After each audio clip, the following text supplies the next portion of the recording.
जिनके पास शीट ना हो भेज ले लीजिए, जिनके पास भी ना हो बेटा, जिनके पास भी ना हो शीट ले लीजिए।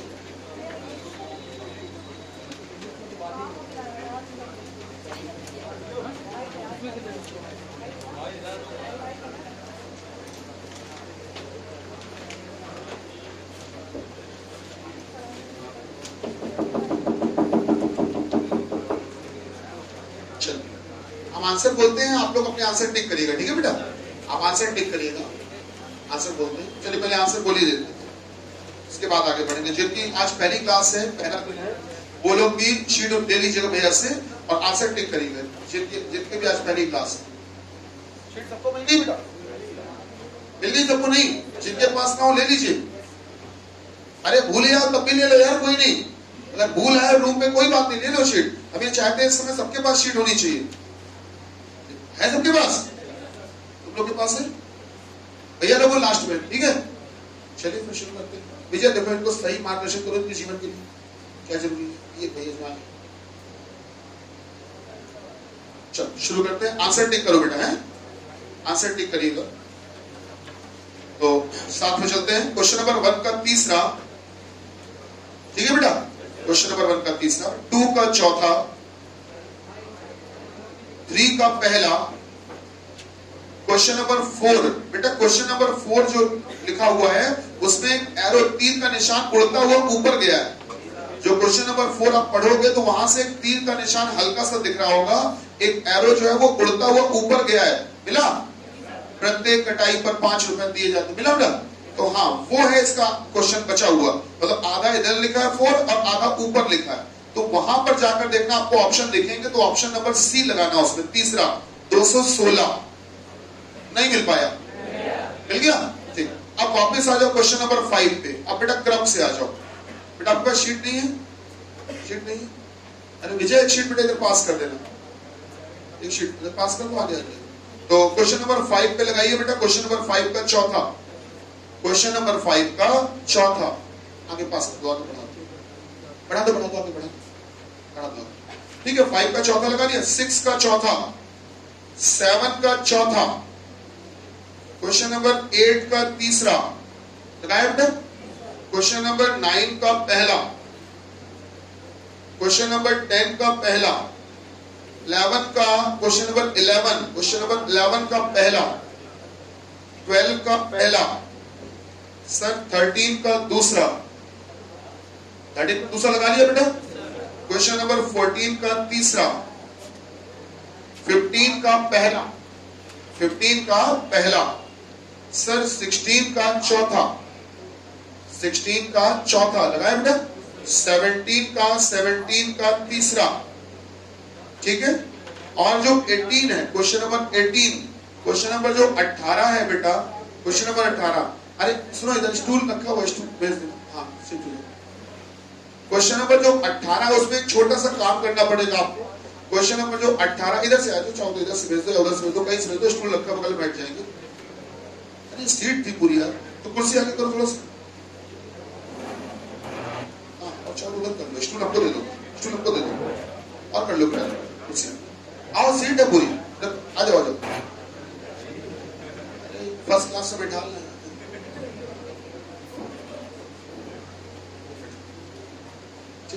बेटा क्वेश्चन नंबर जो आपका 18 है उसमें छोटा सा करेक्शन करना होगा। लिखा हुआ केंद्रीय घनों की संख्या, मिला कि नहीं मिला? उस जो केंद्रीय शब्द लिखा है बेटा, उस केंद्रीय के आगे, उस केंद्रीय शब्द के आगे बेटा, उस केंद्रीय शब्द के आगे आपको एक शब्द लिखना है बाह्य, बाह्य, ठीक है? बाह्य केंद्रीय, ठीक है? बाह्य केंद्रीय, इसको कहते हैं बेटा एक्सटर्नल सेंट्रलाइज, एक्सटर्नल सेंट्रलाइज, बाह्य केंद्रीय, बाह्य। सुना ना अंतःकोण बाह्य कोण, तो वही वाला बाह्य लिखा है, बाह्य लिख लेना आगे, ठीक है? इसको बोलते हैं एक्सटर्नल सेंट्रलाइज।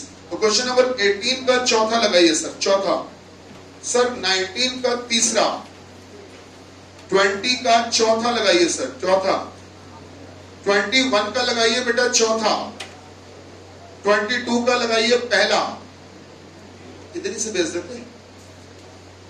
22 का क्या लगाया, क्या लगाया? पहला। 23 का लगाइए दूसरा, 24 का लगाइए दूसरा, 25 का लगाइए तीसरा, इधर इधर आगे 25 का क्या लगाया, 25 का तीसरा, 26 का लगाइए पहला, आराम से 26 का पहला लगा लिया। अब आ जाओ 27 पे बेटा, 27 पे आ जाओ। 27 क्वेश्चन नंबर 27 का लगाइए तीसरा, ठीक है। 28 का लगाइए तीसरा बेटा, 27 का तीसरा, 28 का तीसरा, 29 का दूसरा, 30 का लगाइएगा सर पहला, लगाया 30 का पहला। उसके बाद बेटा 31 का लगाइए तीसरा,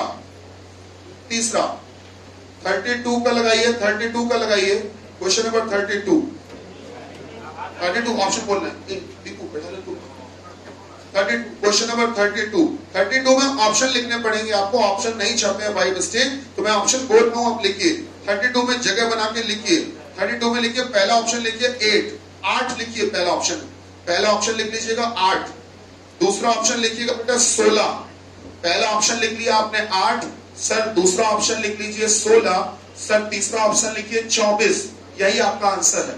और चौथा ऑप्शन लिख लीजिए बेटा 28, 28, 8, 16, 24, 28, आंसर है आपका 24।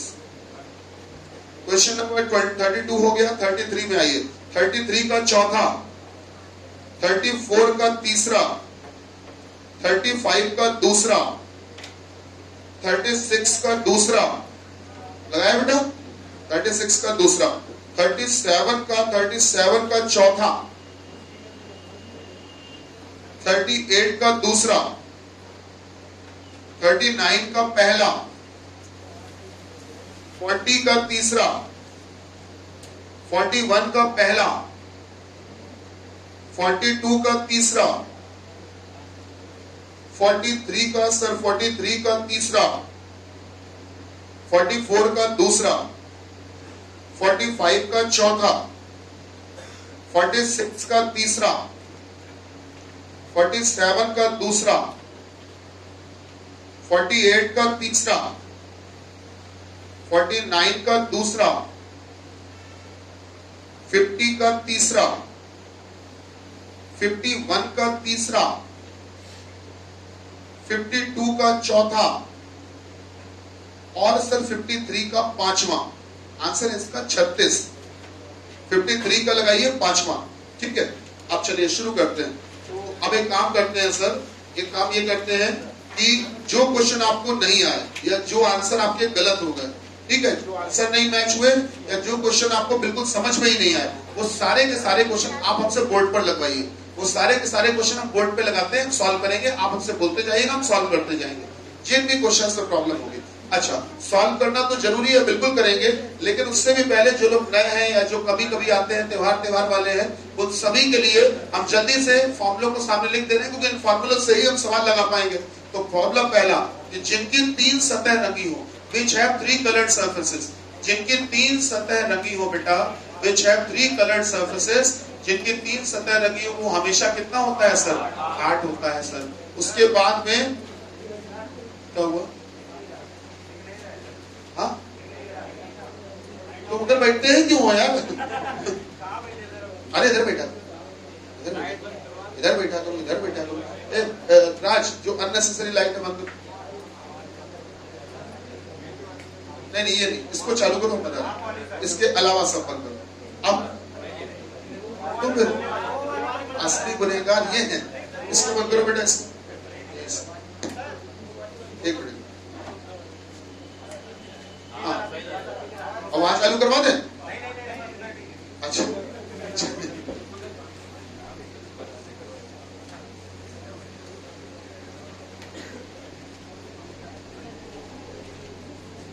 which have 2 colored surfaces, which have 2 colored surfaces, सही है बेटा। अच्छा, इसके बाद में जिनकी एक सतह रंगी हो, which have only 1 colored surface, जिनकी केवल एक सतह रंगी हो, ये होता है n-2 का होल स्क्वायर इंटू 6। इसके अलावा जिनकी एक भी सतह ना रंगी हो सर, n-2 का होल क्यूब। जिनकी एक भी सतह ना रंगी हो बेटा, ये होता है एक भी सतह ना रंगी हो, which have no colored surface, तो ना रंगी हो, जिनकी एक भी सतह ना रंगी हो सर, ये होता है n-2 का होल क्यूब। अच्छा, 4 बातें तो ये हो गई। पांचवी बात सर ये होती है सर, पांचवी बात ये होती है कुल काटे जाने की संख्या। बेटा कुल काटे जाने की संख्या, कुल काटे जाने की संख्या, ये कह सकते हो कुल चाकू चलाने की संख्या। ठीक है, वो एक ही बात होती है। कुल काटे जाने की संख्या कह लो और चाहे तुम कुल चाकू चलाने की संख्या कह लो, बात एक ही होती है। तो सर कुल चाकू चलाने की संख्या, ठीक है बेटा, ये जो होती है ये क्या होती है 3 into n-1, ये होती है 3 into n-1, ये फॉर्मूला होता है। सर छठे नंबर पे आता है टोटल वेजेस, कुल मजदूरी। छठे नंबर पे आता है बेटा टोटल वेजेस कह लो, और चाहे आप इसको हिंदी में कह सकते हो कुल मजदूरी, या फिर कह सकते हो कुल मजदूरी। ठीक है, ये आपके मैथमेटिक्स में बहुत काम आता है ये वाला फॉर्मूला, कुल मजदूरी। इसी को बेटा कह सकते हैं कुल खर्च, इसी को कहा जाता है सर कुल खर्च, या कह सकते हो कुल व्यय, इसको ये भी कह सकते हैं कुल व्यय। ठीक है, कभी व्यय नाम से आ जाता है, कभी किसी नाम से आ जाता है। इसको कह सकते हैं total expenditure. Sir total expenditure, तो जो टोटल एक्सपेंडिचर होता है सर, कुल खर्च होता है, वो बराबर होता है प्रति कटाई की दर सर इनटू 3 into n-1, प्रति कटाई की दर, रेट ऑफ ईच कटिंग, प्रति कटाई की दर गुणे 3 into n-1, ये होता है। इसके बाद में आता है 7वें नंबर पे सर, फिर आता है सर 7वें नंबर पर ये आता है बेटा कुल छोटे घनों की संख्या, total number of small cubes, कुल छोटे घनों की संख्या, कुल छोटे घनों की संख्या, कुल छोटे घनों की संख्या, total number of small cubes, वो होता है सर n क्यूब। ये होते हैं अपने 7 फॉर्मूले, ये 7 फॉर्मूले होते हैं, इनसे भी हम लोग सवाल लगाएंगे। आइए क्वेश्चन देख लो। जैसे पहले पन्ने में बेटा 1 से लेकर 26 तक, बोलिए कौन सा क्वेश्चन है जो बोर्ड पे लगाए, बोलिए 20 और 22, बिल्कुल सर 26, केवल पहले पन्ने में रहेंगे अभी। अच्छा सुनो सुनो, ऐसे करते हैं, सुनो ये तरीका करते हैं। पहले बताओ 1 से 8 तक कोई दिक्कत? 7वां देख लेते हैं, 7वां 8वां दोनों देखते हैं सर। ठीक, एक एक करके आगे बढ़ते हैं। 7वां 8वां दोनों देखिए। 7वें में ये कहा गया निम्नलिखित में से कौन सा सत्य है? पहला है किसी भी घन में लंबाई चौड़ाई और ऊंचाई जो होती है वो समान होती है, मतलब इक्वल होती है। सही बात है बेटा, किसी भी घन में, किसी भी क्यूब में जो लंबाई चौड़ाई ऊंचाई होती है वो क्या बराबर होती है कि नहीं?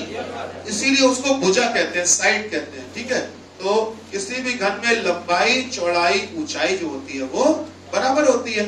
सर बड़े घन की भुजा, बड़े घन की भुजा, बेटा बड़े घन की भुजा बटे क्या होता है n, बटे छोटे घन की भुजा। सर ये n निकालने का एक तरीका होता है, ये n निकालने का बेटा एक तरीका होता है, n निकालने का एक मेथड होता है, where n is equal to side of large cube upon side of small cube। हाँ, तो इन्होंने हमसे ये कहा है कि बेटा किस, पहला पॉइंट दिया गया, पहला ऑप्शन दिया है किसी भी घन में लंबाई चौड़ाई ऊंचाई सब बराबर होती है। सही बात है बिल्कुल।